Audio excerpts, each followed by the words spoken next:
और दिनों से दिन कितना प्यारा हो, मुबारक जन्मदिन तुम्हारा। आज का दिन कितना प्यारा है। क्यों प्यारा है? क्योंकि आज के दिन हम लोग मनुष्य का तन लेकर के संसार में आए थे। हम मनुष्य जीवन सबसे सुंदर जीवन।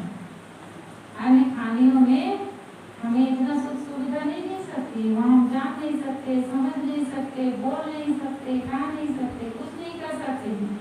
लेकिन मनुष्य जीवन में हमें हर प्रकार की सारी शक्ति मिली हुई है। मन मिला हुआ है, वाणी मिली हुई, इंद्रियां मिली हुई है, जानने समझने शक्ति मिली हुई है।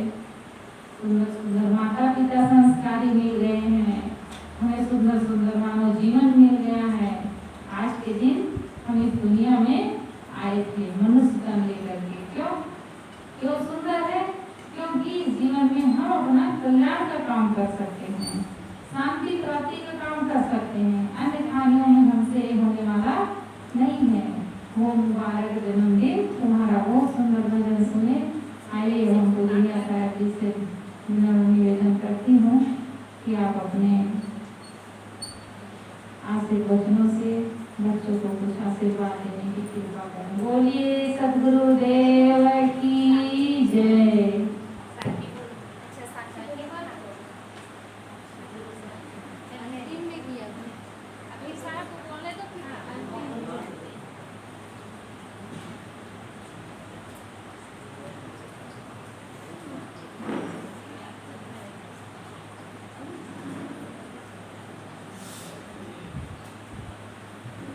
बोलिए सद्गुरु कबीर साहेब की जय, सद्गुरु सेवराज साहेब की जय, संत समाज की जय, भक्त समाज की जय, गुरु शरण की जय।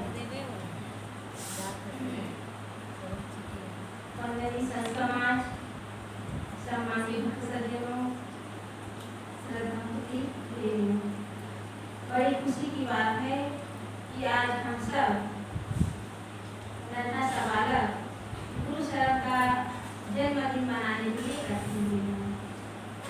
और एक खुशी की बात और है कि गुरु शरण का जन्मदिन आश्रम में मना रहे हैं।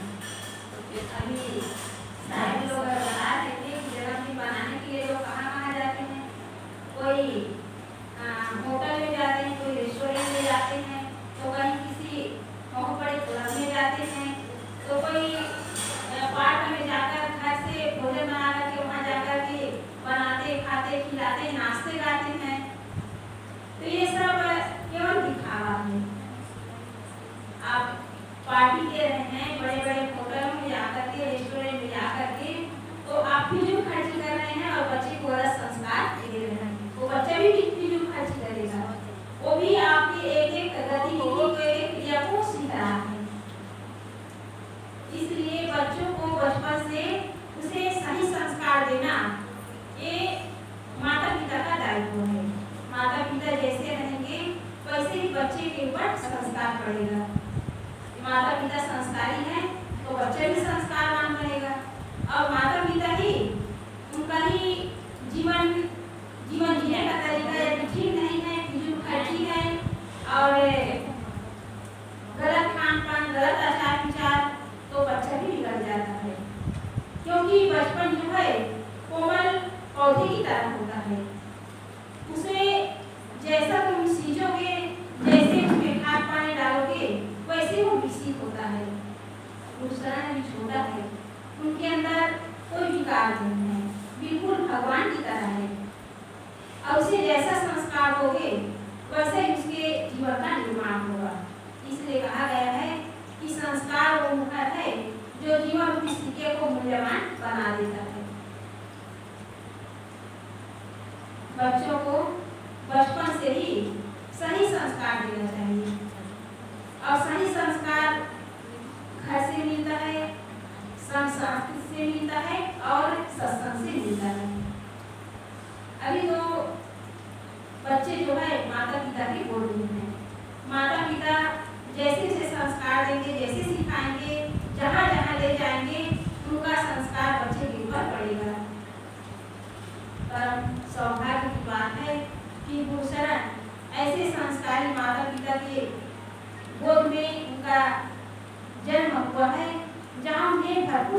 पाठ मिल रहा है, माता पिता का, संत गुरुजनों का पूरा उसे संस्कार मिल रहा है। अब निश्चित है कि ऐसे बालक कभी अपने जीवन में भटकेंगे नहीं, उनका जीवन कभी भी गलत रास्ते पर नहीं पड़ेगा। लेकिन कितने ऐसे बच्चे होते हैं जो बचपन से पढ़ाई लिखाई में कमजोर होते हैं, लेकिन धीरे धीरे वही बच्चा मेहनत करके परिश्रम करके आगे बढ़ भी जाता है। केवल लगन होनी चाहिए, कुछ करने की, कुछ बनने की, अपने जीवन में कुछ पाने की लगन होनी चाहिए, संकल्प शक्ति अपना मजबूत होना चाहिए, तब वो बच्चा जो है आगे बढ़ता है। ये नहीं कि हम पढ़ाई बस कर रहे हैं लेकिन कोई उद्देश्य नहीं, कोई लक्ष्य नहीं, तो वो जहाँ का तहाँ जाता है, बिना उद्देश्य के, बिना लगन के और बिना अपना लक्ष्य मंजिल को निर्धारित किए यदि कोई आगे बढ़ रहा है तो कहीं पहुँचता नहीं है। इसलिए लक्ष्य सामने होना चाहिए कि मैं अच्छा इंसान बनूंगा, अच्छा बेटा बनूंगा, अच्छा पिता बनूंगा, अच्छा दादा बनूंगा, ये अपने अंदर लक्ष्य होना चाहिए, तब जो है जीवन में अच्छा काम होता है। अब बिना उद्देश्य के जीवन जी रहे हैं लोग, समाज के लिए, परिवार के लिए हाथी बने हुए हैं, गलत रास्ते पर चल रहे हैं, गलत खान पान है, गलत आचार विचार है, खुद का जीवन बिगड़ा हुआ है, औरों का जीवन भी उससे दुष्प्रभावित हो रहा है। इसलिए चाहिए कि बच्चों को हर तरह से उनकी देखरेख करना, उनका रख रखाव करना, ये माता पिता की जिम्मेदारी है। थॉमस एडिसन के बारे में तो आप लोग जानते ही हैं, वो पढ़ाई में कमजोर था। एक दिन उसके शिक्षक ने एक नोट लिख करके दिया कि अपने माँ को दे देना। उस नोट को उसकी माँ पढ़ती है, उसमें लिखा था कि तुम्हारा बेटा पढ़ाई में कमजोर है, इसे स्कूल मत भेजना। इसे हम लोग बताते ही नहीं, समझता ही नहीं है, कुछ इसके पल्ले पड़ता ही नहीं है। माँ पढ़ करके चुपचाप उस कागज को छुपा देती है। एडिसन पूछता है कि माँ उसमें शिक्षा क्या लिखी है, तो माँ झूठ बोल देती है कि बेटा तुम्हारे शिक्षक उसमें लिख करके भेजे हैं कि तुम्हारा बेटा होनहार है, बड़ा होशियार है, बड़े ही कुशाग्र बुद्धि का है, उसे घर में ही उसकी पढ़ाई लिखाई करना, ये टीचर लिख करके भेजे हैं। एडिसन माँ की बात को मान लेता है और उसकी माँ अपने मन में संकल्प करती है कि मैं अपने बेटे को घर में ही पढ़ा लिखा करके उसे योग्य बनाऊंगी।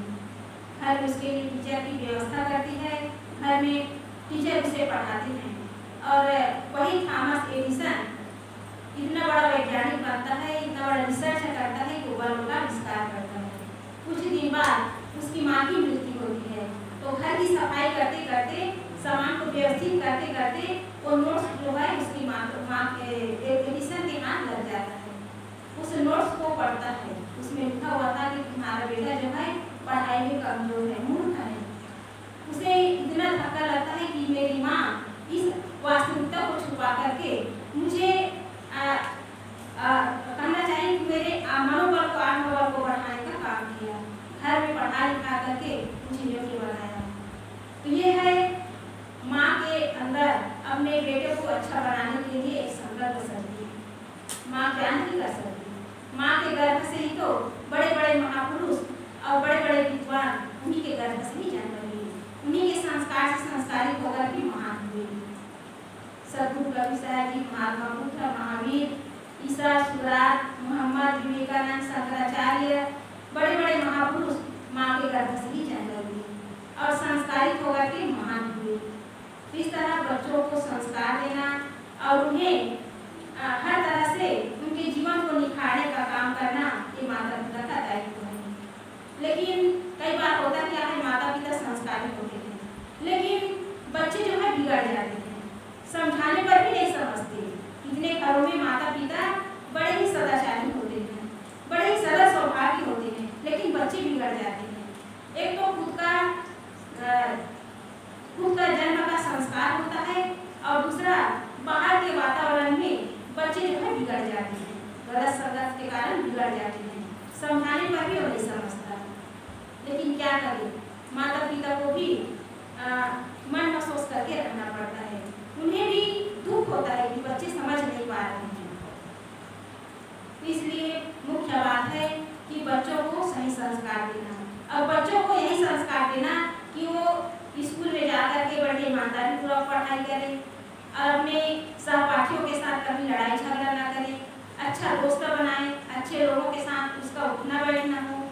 कितने बच्चे जो हैं गलत लोगों की संगत में पड़ जाते हैं, गलत दोस्त बना लेते हैं और गलत दोस्ती करके अपना जीवन बिगाड़ लेते हैं। गलत लोगों की संगत में पड़ करके गलत खान पान, गलत बोलचाल, गलत काम, ये सब जीवन को बर्बाद करना है। बच्चा जो है भटक जाता है, उसका जीवन नष्ट हो जाता है। इस तरह बच्चों को सही जानकारी देना, सही शिक्षा देना, ये माता पिता का दायित्व है और ये रोज का काम है। रोज सिखाना चाहिए, रोज कुछ ना कुछ उसे बताना चाहिए ताकि उनके अंदर वो अच्छी अच्छी बातें उसके अंदर प्रवेश करें, उसके संस्कार में शामिल हो।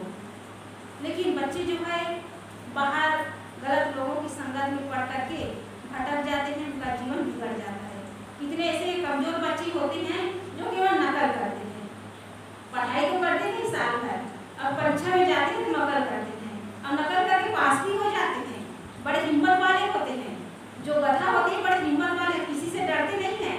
लेकिन जो पढ़ाई लिखाई में इंटेलिजेंट होते हैं, योग्य होते हैं, वो थोड़ा डरते हैं कि कहीं टीचर से लोग डांट न दें, मम्मी पापा हमारी इस कमजोरी को लोग मम्मी पापा पकड़ न लें, वो डरते हैं, अंदर से भयभीत होते हैं।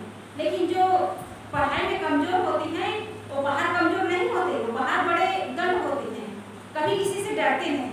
एक बार क्या हुआ, दो दोस्त थे, एक दोस्त है बड़ा होनहार था, पढ़ाई लिखाई में होशियार था और एक गधा था। अब दोनों की परीक्षा हो गई, एक तो नकल करता था और एक बड़ा मेहनत करता था, परिश्रम करता था।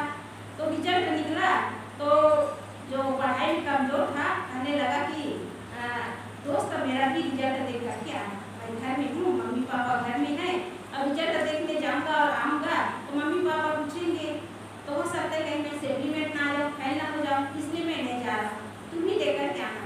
लेकिन ध्यान रखना मैं मम्मी पापा के साथ घर में हूँ, यदि एक विषय में सप्लीमेंट रहेगा तो कहना जय श्री राम, और 2 विषय में सप्लीमेंट हो तो कहना राधे श्याम, और 3 विषय में सप्लीमेंट हो तो कहना ब्रह्मा विष्णु महेश। अब उसका दोस्त जो है रिजल्ट देखने के लिए गया स्कूल, अब देख कर के आया, वो तो पास हो चुका था। जो होनहार था, पढ़ा लिखा इंटेलिजेंट उसका दोस्त था, वो तो पास हो गया। लेकिन जिसका वो रिजल्ट देख कर के आया वो तो पूरे विषय में फेल था। उसके मम्मी पापा बैठे हुए थे, अब कैसे कहें, कैसे बताएं।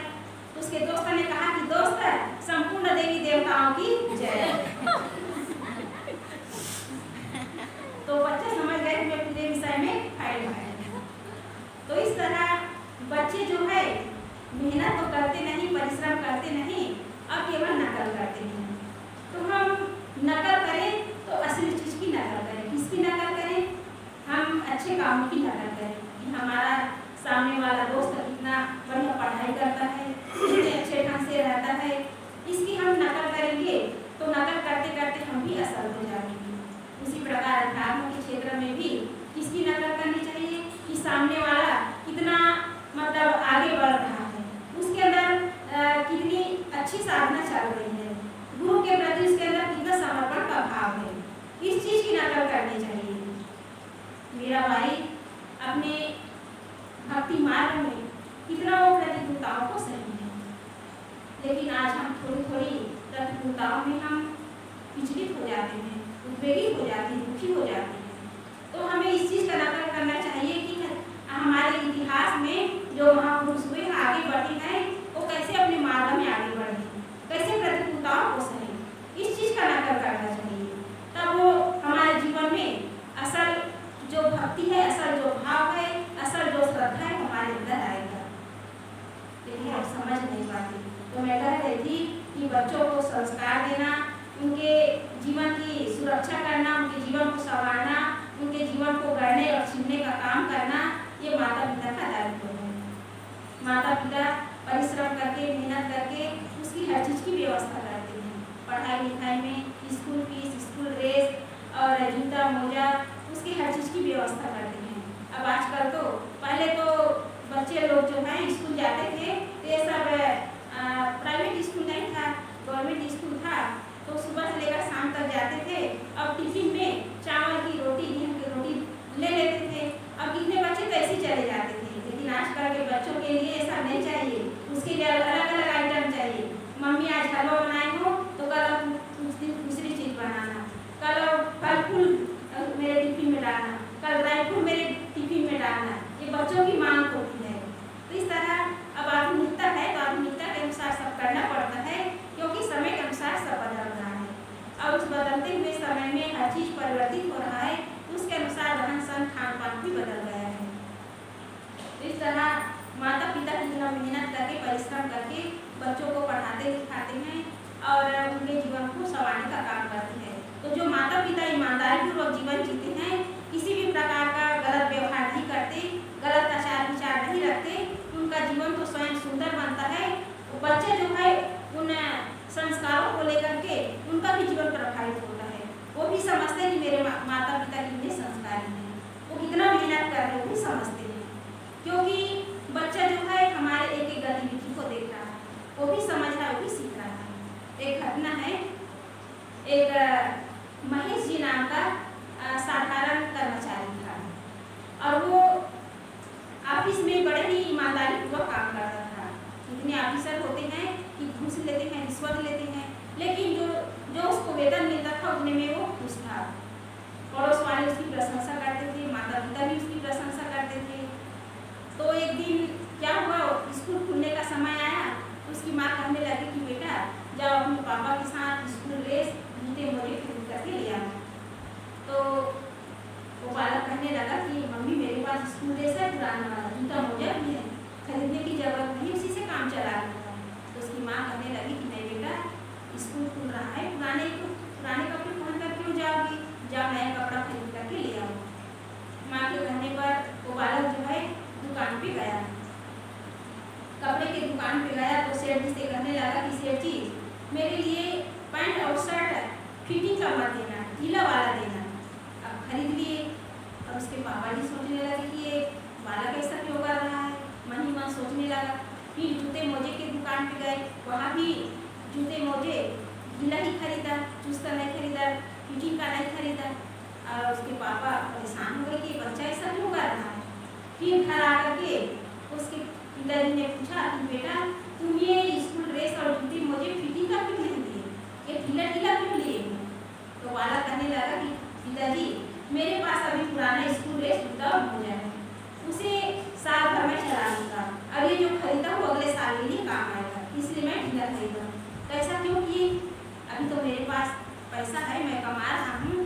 तो बालक कहने लगा पिताजी मैं एक साल में आपको देखता हूँ, आप एक ही जूते पहन करके जाते हैं, कहीं टूट जाता है कहीं कुछ हो जाता है, उसे मोची के पास ले जा करके उसे सुधारवा करके उसी को आप पहन रहे हैं, लेकिन आप अपने लिए जूते मोजे नहीं खरीदते, पुराने जूते में ही अपना काम चला रहे हैं। और माँ जो है फटी हुई साड़ी पहन रही है, कभी नई साड़ी नहीं पहनी, और मेरे लिए आप लोग ये नया जूता नया कपड़े खरीद रहे हैं, आप लोग पुराने में काम चला रहे हैं और मेरे लिए नए खरीद रहे हैं। बालक कहने लगा पिताजी पड़ोस वाले जो अंकल हैं हमारे आसपास के मोहल्ले वाले, वो आपकी प्रशंसा करते हैं कि आपके पिताजी बड़े ईमानदार हैं, वो कभी किसी से रिश्वत नहीं लेता, बड़ी ईमानदारी पूर्वक ऑफिस में काम करता है, उसका जीवन पूरी तरह ईमानदारी से परिपूर्ण है। लेकिन पड़ोस वाले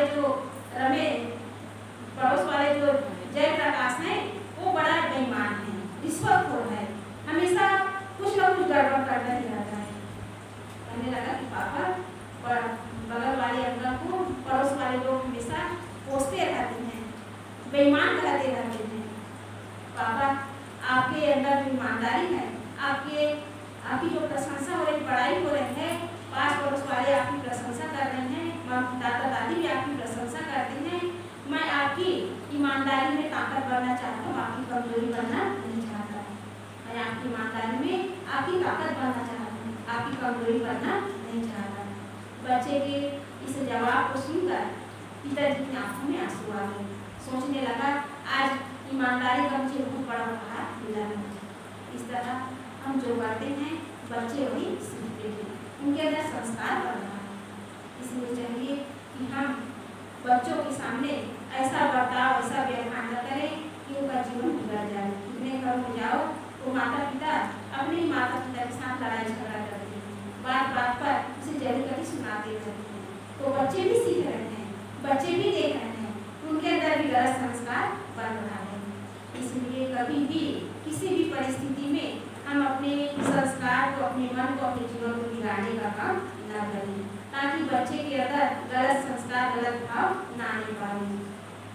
इस तरह गुरुशरण और ज्ञान प्रकाश दोनों आपके अनमोल रतन हैं, और इन्हें संभाल कर रखना, सहेज कर रखना, इनके जीवन का निर्माण करना, इनके जीवन को सुरक्षित रखना, ये आप लोगों का दायित्व है। ये तो अभी भोले भाई हैं, भगवान हैं, इनको आप जैसा रंग दोगे, जैसे इनको संस्कार दोगे, वैसे इसका जीवन का निर्माण होगा। तो बड़ी खुशी की बात है कि आप दोनों संस्कारी हैं, माता पिता संस्कारी हैं, और संस्कारी पुत्र आप लोगों को मिले हैं, और ये सब पुण्य से ही मिलता है। अगले जीवन में आप लोग पुण्य किए होंगे, उन्हीं का फल आपको मिल रहा है। इसलिए कहा गया है, मिल रहा है वही तुमको जो कि पहले से किए हो, उसी का फल सामने शुभ अशुभ जैसा किए हो। जो जैसा शुभ अशुभ करता है उसी का फल सामने आता है। आप लोग अगले जन्म में शुभ कर्म किए होंगे, और उसी के परिणाम स्वरूप आप लोग संत मार्ग में लगे हैं, भक्ति मार्ग में लगे हैं, ज्ञान मार्ग में लगे हैं, और पुण्य प्रताप से आपको रतन मिले हुए हैं। उनको संभालना, सुरक्षित रखना, और एक सपना है देश के लिए अपने जीवन को लगाना, देश की सेवा में। अब ये पता नहीं माता पिता की सेवा में लगाएंगे कि देश की सेवा में लगाएंगे कि संतों की सेवा में लगाएंगे। इनका भविष्य अभी कहना चाहिए कि अभी उजागर नहीं हुआ है, लेकिन धीरे धीरे सामने प्रकट हो जाएगा। हो सकता है गुरु जो है गुरु की शरण में ही लग जाए, ये भी गुरु बन जाए, क्योंकि संस्कार की आवश्यकता है। और हमारा तो यही आशीर्वाद है कि एक देश की सेवा में लग जाए, और एक जो है समाज की सेवा में, समाज कल्याण में अपने जीवन को बिताए, यही आशीर्वाद है। तो बड़ी खुशी की बात है कि हम सब यहाँ ज्ञान प्रकाश और गुरु शरण को आशीर्वाद देने के लिए, उसके मंगलमय जीवन की कामना करने के लिए हम सब एकत्रित हुए हैं। आप लोगों को खूब खूब आशीर्वाद, सुमंगल कामनाएं। आप लोग आगे बढ़े, खूब पढ़ाई लिखाई करो, माता पिता की सेवा करो, दादा दादी की सेवा करो, संतों की सेवा करो, और अच्छे लोगों की संगत करो। कभी भूल करके भी गलत लोगों की संगत मत करना, ईमानदारी पूर्वक जीवन जीना, और कभी भी माता पिता को कपड़े के लिए, खिलौने के लिए, चॉकलेट के लिए, टॉफी के लिए जिद मत करना, रोना नहीं, जो मिले उसमें खुश रहना। और यही असली साधना है। बताए ना आश्रम में कि किसी भी चीज के लिए बच्चों को जिद नहीं करना चाहिए, जो मिले उसमें खुश रहो, क्योंकि मम्मी पापा आपकी किसी भी चीज की कमी होने नहीं देंगे। इसलिए आप लोगों को अपना जीवन अच्छी तरह से बिताना है। जो आप लोग सुन रहे हैं उसे याद रखना, उसे हमें स्मरण में रखना कि हम क्या क्या सुन करके आए हैं, और उसे हमें जीवन में उतारना है। आप लोगों का भी लड़ाई मत होना, गुरु किसी के लिए जीत करे तो दे देना, लो भाई तुम ही ले लो, तुम ही खुश रहो। तो गुरु की समझ जाने की भेजा अच्छे हैं, वो भी अच्छे बन जाएंगे। इसलिए आप लोगों को समझदारी से काम लेना है, माता पिता के आज्ञा का पालन करना है, सुबह जल्दी उठना है, और जल्दी उठ करके वाणी पाठ करना है। तब तो ज्ञान प्रकाश बहादुर बनेंगे, आर्मी में जाएंगे, है ना ज्ञान प्रकाश। तो हम सबकी तरफ से आप लोगों को ढेर सारी शुभकामनाएं, खूब आशीर्वाद। आप लोग आगे बढ़ो, और आगे बढ़ करके माता पिता का नाम रोशन करो। बोलिए सद्गुरुदेव की जय।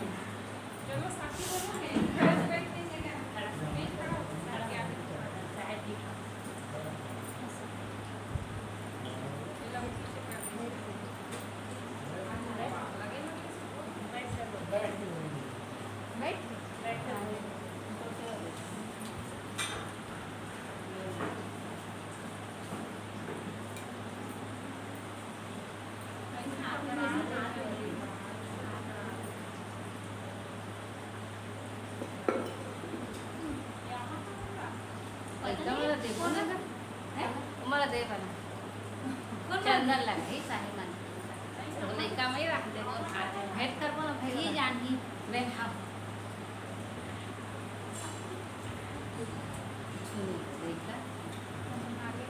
ठीक है नारियल चलो जय बोलो। जय बोला बोले सद्गुरुदेव की जय। कबीर खड़ा बाजार में सबकी मांगे खैर ना काबू से दोस्ती ना काबू से कबीरा ना काबू से आया तो जाएगा राजन फकीर एक सिंहासन चढ़ चले एक बड़ा हुआ तो क्या हुआ जैसे पेड़ खजूर कांति को खाना नहीं बलराम